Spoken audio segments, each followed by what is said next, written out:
Baiklah, assalamualaikum warahmatullahi wabarakatuh. Di sini saya akan langsung saja menjelaskan tentang pendapat mengenai proses pembelajaran dan juga aspeknya. Menurut saya, proses pembelajaran adalah suatu interaksi antara pendidik dan peserta didik dalam rangka mencapai tujuan pendidikan. Pembelajaran tidak hanya sebatas penyampaian materi, tetapi juga melibatkan aktivitas belajar, kemudian berpikir, diskusi, kemudian eksplorasi, dan refleksi untuk membangun pemahaman yang lebih dalam.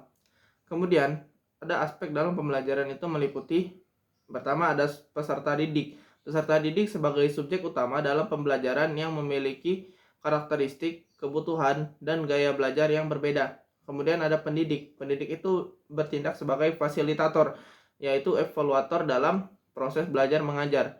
Kemudian ada kurikulum. Kurikulum, pemanduan dalam penyampaian materi sesuai dengan kompetensi yang diharapkan. Kemudian metode pembelajaran, teknik yang digunakan dalam proses menyampaikan materi agar pembelajaran berjalan efektif.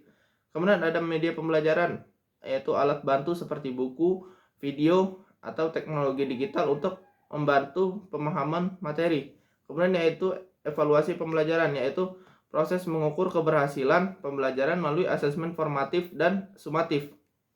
Baiklah, di sini yang kedua saya akan menjelaskan tentang perbedaan pendekatan, kemudian model, strategi, dan juga metode pembelajaran. Yang pertama itu pendekatan pembelajaran, yaitu filosofi atau cara pandang dalam pembelajaran. Contohnya pendekatan saintifik, kontekstual, atau berbasis cara proyek. Kemudian model pembelajaran itu adalah kerangka konseptual yang menggambarkan tahapan pembelajarannya. Contohnya problem based learning, yaitu masalahnya yang dihadapi dalam pengajaran. Kemudian yaitu cooperative learning, kemudian ada discovery learning. Kemudian ada strategi pembelajaran. Nah, strategi pembelajaran itu rencana yang dirancang untuk mencapai tujuan strategi pembelajaran dengan mempertimbangkan kondisi peserta didik. Contohnya, strateginya diskusi atau pemecahan masalah atau pembelajaran berbasis proyek. Kemudian yang terakhir itu adalah metode pembelajaran. Metode pembelajaran itu adalah cara spesifik dalam penyampaian materi. Contohnya, ceramah atau tanya jawab atau demonstrasi dan eksperimen. Baiklah, yang ketiga di sini saya akan menjelaskan tentang kurikulum merdeka dan juga deep learning.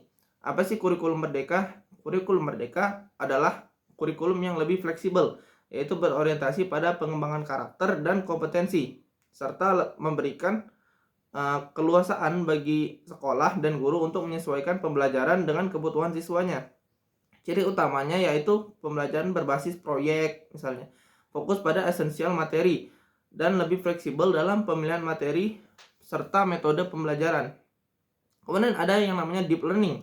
Deep learning dalam konteks pendidikan berarti pembelajaran yang mendalam dan bermakna, yaitu di mana peserta didik tidak hanya menghafal materi tetapi memahami konsep secara menyeluruh, mampu menghubungkan berbagai konsep serta menerapkannya dalam kehidupan nyata. Deep learning menekankan pentingnya keterampilan berpikir kritis, refleksi, dan juga pemecahan masalah secara mandiri. Baiklah, mungkin itu saja yang bisa saya jelaskan. Saya akhiri, wassalamualaikum warahmatullahi wabarakatuh.